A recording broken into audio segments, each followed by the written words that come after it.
कि कुछ एक दर्शक पूछ रहे हैं मैम, हालांकि इसका उत्तर दे दिया, 10 से 15% हिस्सा जो है होना चाहिए, लेकिन मैम क्या अभी भी लॉन्ग टर्म के लिहाज से जो लोग शुरुआत करना चाह रहे हैं उसे पोर्टफोलियो का हिस्सा लॉन्ग टर्म के हिसाब से क्या गोल्ड को अपने लॉन्ग टर्म पोर्टफोलियो का हिस्सा बना करके रखना चाहिए?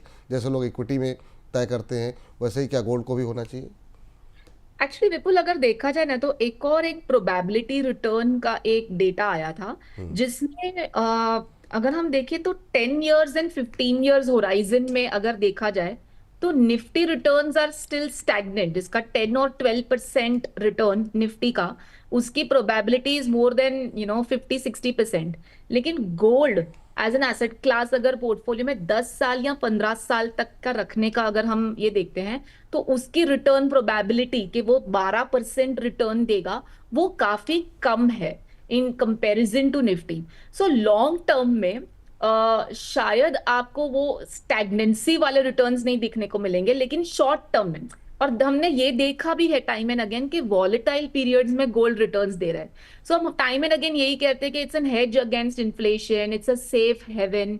सो जब आपको ग्लोबली कंडीशंस ठीक नहीं दिख रही हैं, जब डॉलर रेट्स में आपको चेंजेस दिख रहे हैं, प्लस इन्फ्लेशन में इश्यूज दिख रहे हैं, इतना सारा मैक्रो लेवल पे चेंजेस दिख रहा है, तो इक्विटी में जब मार्केट इतनी वॉलेटाइल हो जाती है तब सब लोग गोल्ड की तरफ जाते हैं।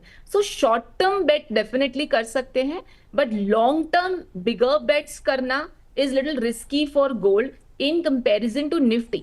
और इन सब से बचने के लिए हमेशा से एक फॉर्मूला जो हम हमेशा कहते हैं कि 100 रुपए में से 80-20% आप रखो, 80% आप इक्विटी रखो, 20% आप डेट या उसमें भी गोल्ड, 10-15%, 20 में भी 10-15% आप गोल्ड रखो, बाकी आप डेट रखो, एंड 70-80% आप आराम से इक्विटी रख सकते हो। This is again disclaimer, long term more than 10 years का अगर आपका पोर्टफोलियो का प्लान चल रहा है तो। चलिए, इस बीच एक पोर्टफोलियो डिस्कस कर लेते हैं। मित्रा रॉय जी कई बार भेज चुके हैं और कह रहे हैं कि please review my portfolio. 25 lakh रुपए का भी इनकी वैल्यू कह रहे हैं, पोर्टफोलियो की वैल्यू हो चुकी है। इसमें मैम इन्होंने एक तो ये 4,000 रुपये लगा रहे हैं पीपीएफ में हर महीने। इसके अलावा मोतीलाल ओसवाल का एक मिड कैप फंड ले रखा है जिसमें इनकी 6,000 रुपये की एक एसआईपी जा रही है। एसबीआई के अंदर स्मॉल कैप फंड ले रखा है जिसमें 2,000 रुपये की एसआईपी जा रही है। निपॉन का भी स्मॉल कैप फंड ही ले रखा है जिसमें 2,000 रुपये की एसआईपी जा रही है। कोटक का जो है इन्होंने इमरजेंसी कोई फंड ले रखा है, 2,000 रुपये के आसपास की एसआईपी वहाँ पर जा रही है। इसके अलावा मिराय का लार्ज एंड मिड कैप ले रखा है जिसमें 2,000 की एसआईपी चल रही है। और लमसम रुपए इन्होंने 4 लाख रुपए आईसीआईसीआई के ब्लू चिप में लगा रखे हैं। तो ये जो अब तक पढ़ने में लग रहा था कि इनका focus mid cap small cap में, उन्होंने भरपाई लमसम अमाउंट से कर दी है, 4 लाख रुपए आईसीआईसीआई के ब्लू चिप फंड में लगा करके। अभी इसकी वैल्यू हो गई है 25 लाख रुपए। 10 साल का इनका नज़रिया है। अब ये इन्होंने नहीं बताया कि कितने समय से चल रही है, लेकिन यहाँ से अगर हम अगले 10 साल का नज़रिया मान के चलें तो मित्रा जी का पोर्टफोलियो कितना सही है वो रिव्यू करना चाह रहे हैं आपसे। तो आप कैसे देख रही हैं इस पोर्टफोलियो को? देखिए विपुल, अगर मैं एसआईपी अमाउंट कैलकुलेट करूं तो अराउंड 14,000 की एसआईपी है, बराबर है। बिल्कुल। और 25 लाख का इनका पोर्टफोलियो वैल्यू है आज की तारीख में। 6,000 Motilal mid cap, SBI small cap 2,000, Nippon small cap 2,000, Kotak emerging 2,000, and Mire large and mid cap 2,000, and Parag Parekh flexi cap भी 4,000 है। सो आई थिंक 18,000 की एसआईपी है, if I am not wrong, अगर हम कैलकुलेट। नहीं मैम, पराग पारिक नहीं है इसमें। अच्छा, इसमें पराग इसमें पीपीएफ में 4,000 है। पीएफ में ठीक है। सो 14,000 की एसआईपी चल रही है इनकी, एंड जी at the same time 25 lakh का जी जी पोर्टफोलियो जी का। मैम सॉरी वो हाँ बिल्कुल आपने सही कहा, पराग पारिक में भी इनकी 4,000 की एसआईपी चल रही। ठीक। चल रही है ना। सो 18,000 का इनका ये है, एंड 25 लाख की इनकी ऑलरेडी पोर्टफोलियो की वैल्यू हो चुकी है। ठीक है। सो अगर ये कंटिन्यू रहे 25 लाख प्लस 18,000 की एसआईपी 10 साल में, जी। तो इनका आराम से 1,23 लाख के आसपास का कॉर्पस बन जाएगा। 1 करोड़ थे तो ये फंड सही है मैम, क्योंकि ये रिव्यू कराना चाह रहे थे। जी जी, अभी इसमें मैं बता देती हूँ। देखिए, Motilal mid cap, Kotak emerging mid cap, ये भी मिड कैप है, तो 8,000 रुपए आपने मिड कैप में डाल दिए। SBI small cap, Nippon small cap 4,000 डाल दिए। दो मिड कैप, दो स्मॉल कैप, डेफिनेटली एक ही होना चाहिए। आप कोटक इमर्जिंग कंटिन्यू करें, आप निप्पॉन स्मॉल कैप कंटिन्यू करें, और large and mid cap mirror का आप कंटिन्यू कर सकते हैं, बट फ्लेक्सी कैप नहीं है। आई थिंक पराग पारेख है, right? So Parag Parekh flexi cap definitely continue कर सकते हैं। लेकिन टोटल एसआईपी जो है 18,000, इसमें ज्यादा से ज्यादा आप चार ही फंड्स रखें। पराग पारेख फ्लेक्सी कैप रखें, कोटक इमर्जिंग रखें, निप्पॉन स्मॉल कैप रखें, एंड मिरर का लार्ज एंड मिड कैप रखें। अब ये 18 को इक्वली आप डिस्ट्रीब्यूट कर ले, ना कि मिड कैप में 8-10 डाल दिया, स्मॉल कैप में 4-5 डाल दिया।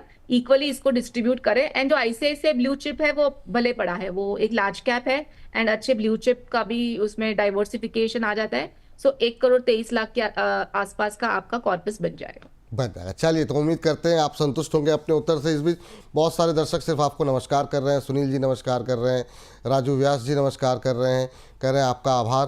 तो बहुत सारे लोग आपका वेलकम कर रहे हैं, नमस्कार कर रहे हैं, आभार कर रहे हैं। तो थैंक यू मैम, ये लोग जो तमाम लोग आपको कर रहे हैं नमस्कार, आप आई हैं यहाँ पर। तो अगला प्रश्न मैम ये है कि पिछले अगर हम 1 से 2-4 साल देखें, जैसा कि आपने भी बताया, काफ़ी शानदार रिटर्न देखने को मिले हैं।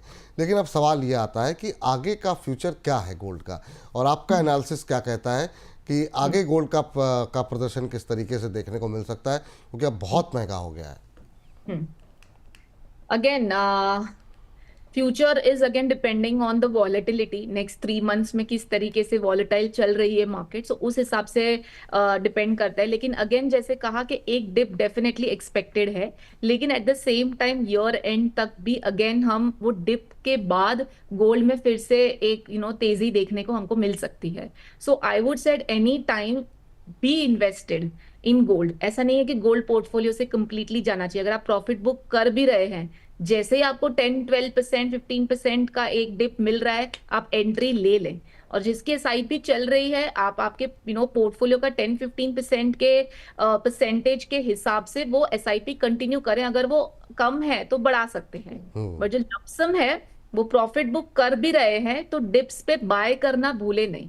And eight the same time silver भी इतना ही प्रॉमिसिंग है। सो अगर थोड़ा बहुत कमोडिटी में एक्सपोजर लेना है तो सिल्वर में भी आप थोड़ा बहुत इन्वेस्टमेंट कर सकते हैं। इनफैक्ट ऐसे भी ईटीएफ्स अवेलेबल हैं जिसमें 50% गोल्ड एंड 50% सिल्वर हमको मिलता है।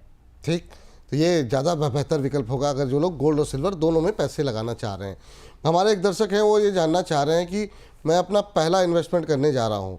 पहला इन्वेस्टमेंट इक्विटी में होना चाहिए, म्यूचुअल फंड में होना चाहिए, गोल्ड में होना चाहिए? तो शुरुआत अगर करनी हो तो क्या सोने से शुरुआत कर सकते हैं, या फिर आपको लगता है नहीं म्यूचुअल फंड एसआईपी करनी चाहिए या इक्विटी में जाना चाहिए? तो ये इस तरह के जो दर्शक हैं, जो मल्टीपल प्लेटफॉर्म पे बहुत सारी सूचनाएं मिल रही हैं उनको फाइनेंशियल लिटरेसी को लेकर के, इन्वेस्टमेंट को लेकर के, शुरू कहाँ से करें मैम? देखिए, बहुत इंपॉर्टेंट है एक चीज समझना विपुल, के इन्वेस्टमेंट करने के लिए कितना समय है, मतलब कितने समय तक इन्वेस्टमेंट करना है। सिंपल है, अगर लॉन्ग टर्म है और फर्स्ट टाइम कर रहे हैं तो आप एसआईपी करें, आप फ्लेक्सी कैप में एसआईपी करें। सिंपल है, नो ब्रेनर है। ठीक है, फिर धीरे धीरे एसआईपी बढ़ानी भी है तो मल्टी कैप कर सकते हैं, जिसमें लार्ज मिड स्मॉल तीनों ही आपको थोड़ा थोड़ा मिलेगा, ना कि बहुत ज्यादा एक्सपोजर। और अगर 5 साल के कम का समय है एंड अभी के जो सिनेरियो के हिसाब से इक्विटी, डेट, गोल्ड तीनों ही चाहिए, तो एक ही फंड रखें मल्टी एसेट कैटेगरी का, जिसमें आपको गोल्ड भी मिल जाएगा 10-12%, जो हम वैसे ही कहते हैं आपके पोर्टफोलियो में होना चाहिए। 50-60% एंड अबाउ इक्विटी मिल जाएगा, जो हम वैसे ही कहते हैं, एंड बाकी का डेट मिल जाएगा, जो हम वैसे ही कहते हैं। सो एक बना बनाया पोर्टफोलियो आपको एक मल्टी एसेट कैटेगरी में मिल जाएगा। सो आई थिंक इस तरीके से क्लियरली अपने में गोल्स डिफाइन करके आप फंड का सिलेक्शन करें। लेकिन disclaimer again, sit with an expert, sit with someone जिसके साथ आप बैठ के आपकी ये सारी गोल्स डिस्कस करें, ना कि जस्ट एक इस तरीके से कि कहीं पे सुन लिया और ये इन्वेस्टमेंट कर लिया। ठीक, हमारी एक दर्शक हैं और कह रहे हैं कि 8,000 रुपये की एसआईपी करना चाहती हूँ मैम, प्लीज़ मैम गाइड करेंगे क्या करना चाहिए? 15 साल तक का इनका नज़रिया है।